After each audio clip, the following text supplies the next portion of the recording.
तो आइए अब देखते हैं determinant of a matrix of order 3। ठीक है, तो 3 ऑर्डर की जो मैट्रिक्स होती है वो आपने मैट्रिक्स में पढ़ी होगी, 3 रोज एंड 3 कॉलम्स। ठीक है, 3x3 की ये मैट्रिक्स है, इसके अंदर 3 रोज हैं एंड 3 कॉलम्स हैं।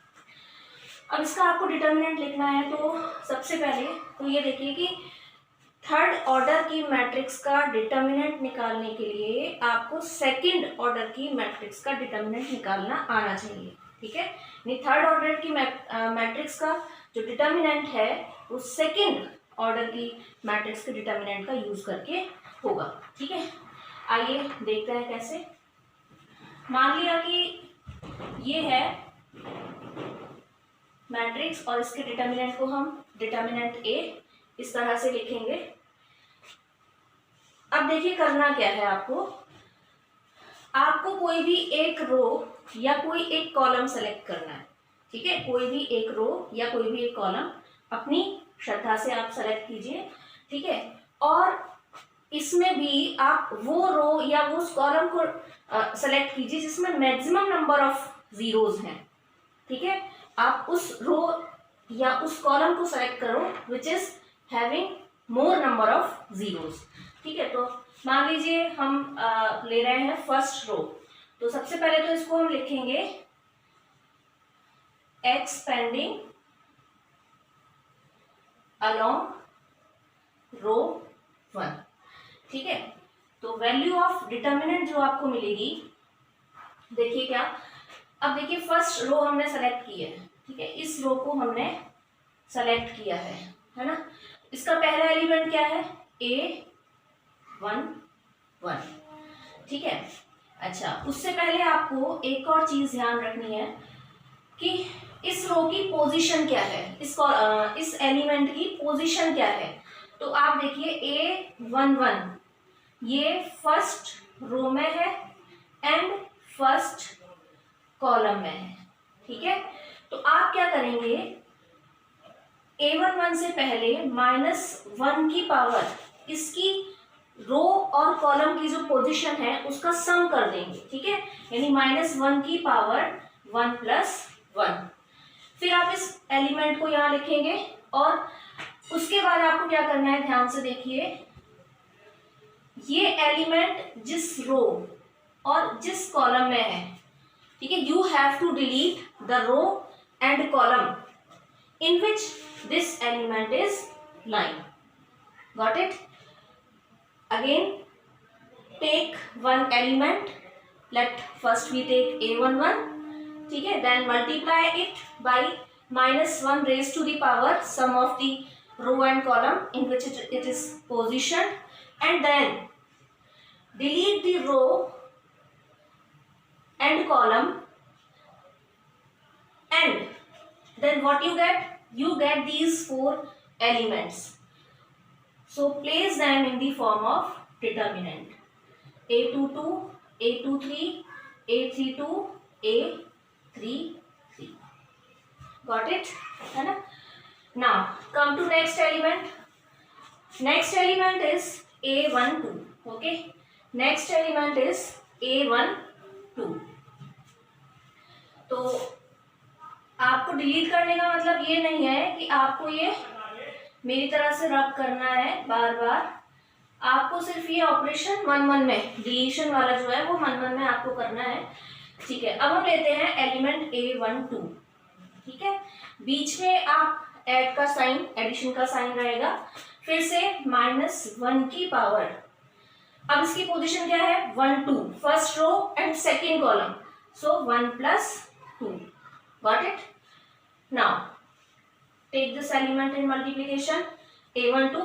Now this element is lying in first row and second column, so we delete the first row and second column. What we get?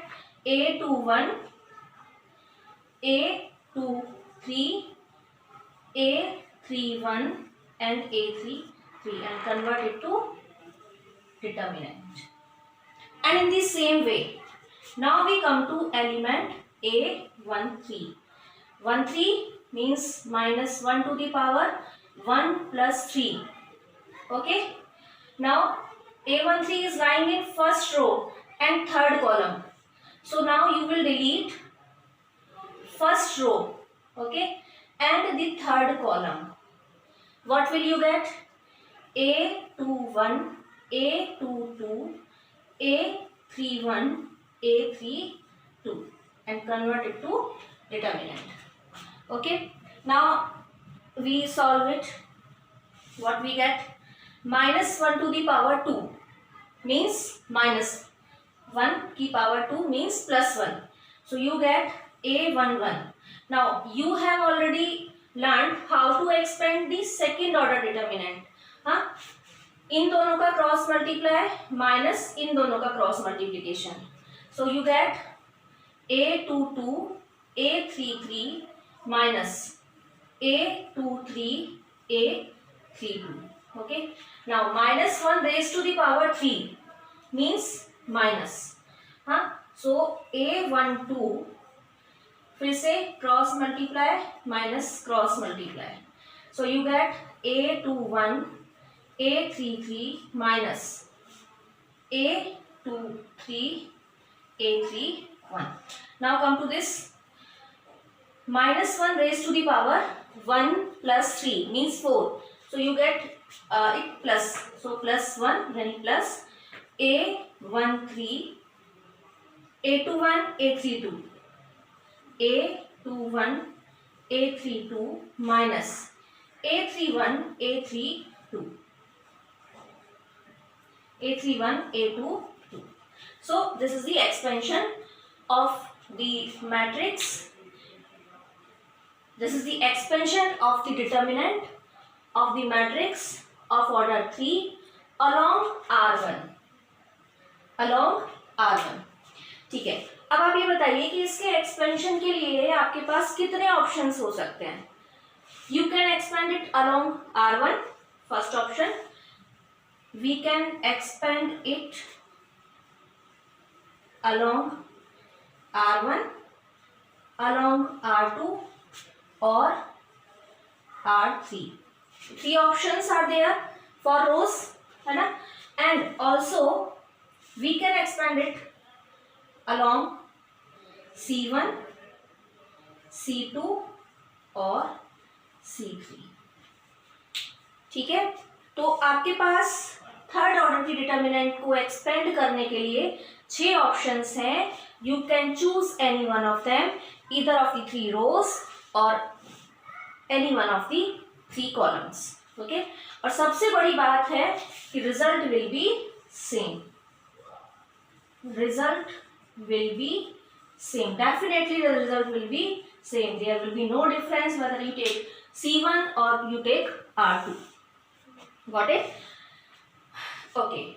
अब देखिए यहाँ पे एक छोटी सी मैं आपको एक बात नोट कराना चाहूंगी कि जैसे आप यहाँ क्या कर रहे हैं,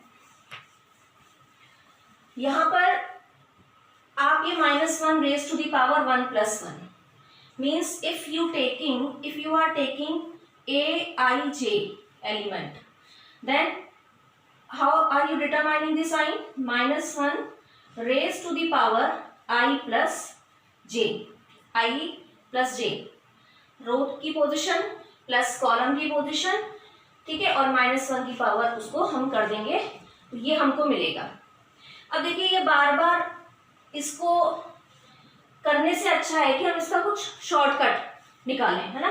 तो आप ही देख सकते हैं यहाँ पर ये जो A11 है 1 1 फर्स्ट रो फर्स्ट कॉलम, सम कितना है? फर्स्ट रो फर्स्ट कॉलम यानी A11 के लिए ये 1 plus 1 कितना है? 2. सो -1 की पावर 2 कितना मिलेगा आपको? +1. एंड A12 1 plus 2 क्या है? 3. -1 raised to the power 3 कितना मिलेगा आपको? -1. यानी आप ये देख रहे हैं, if you are getting the sum even take +1 and if you are getting the sum odd then multiply by -1. यही तो हो रहा है ना. देखिए -1 की पावर 1 plus 1 plus 1 एंड -1 की पावर 1 plus 2 यानी कि -1। ओके, तो हम क्या इसके साइंस याद कर लेते हैं। बहुत ही सिंपल है साइन आपके लिए याद करना। आप क्या करेंगे, यहीं पे हम याद कर लेते हैं इसको, ठीक है। आप सिर्फ ये देखिए कि एलिमेंट्स की पोजीशन क्या है, ठीक है। एलिमेंट्स की पोजीशन बस देखते हैं और साइन देखिए अभी हम डिटरमाइन करते हैं। A22 A23 A33, देखिए 1 + 1 2 इवन है, यानी इस वाले एलिमेंट के लिए साइन क्या आएगा, प्लस आएगा, ठीक है। A12 1 + 2 3, साइन आएगा माइनस, ठीक है। अगेन 1 + 3 4, साइन आएगा plus. And once you get the sign of the any of the row और any of the column, for the remaining rows or columns you can easily determine these signs. How? See, these signs are alternate in order, plus minus plus. So plus minus plus minus plus minus plus minus plus. Okay, so अब आपको ये बार बार ये करने की जरूरत नहीं है, ठीक है। आपको बार बार ये करने की जरूरत नहीं है ना। तो देखिए अब इसको हम अप्लाई भी करके देख लेते हैं एक बार। मान लीजिए इस बार मैंने लिया expanding along C2, expanding along C2. So first you determine what are the elements of C2, A12, A22 and A32, ठीक है। Value of the determinant will be determinant of A as we taken in the previous expansion. Now determinant of A. First you take A12 and what will be the sign in front of this, minus. So minus A12. Now A12 यानी first row and second column हटा दीजिए, first row and second column what you get, A21 A23 A31 A33. Okay, now come to A22. What is the sign you have to place, plus. So plus A22. Now delete second row and second column. Okay, second row and second column. What you get, A11 A13 A31 and A33. Now A32 है ना, A32. So what is the sign to be placed in front of it, A32 minus. Okay, now delete third row and second column. So what you get, these four elements, A11 A13 A21 A23. Okay, now you can again expand it. A12 cross multiply minus cross multiply, A21 A33 minus A31 A23 plus A22 A11 A33 minus A31 A13 plus minus A32 A11 A23 minus A21 A13. Okay, so one more thing you have to remember, that while expanding you are not to, you can skip this step. Okay, you can directly come to this, you can directly come to this step, you can skip this statement. So this is the expansion of determinant of order 3 along R1 and C2, and remaining rows and columns के लिए exercise आपके लिए छोड़ी जाती है। आप कीजिए और जो भी प्रॉब्लम्स हैं वो आप कमेंट्स में पूछ सकते हैं।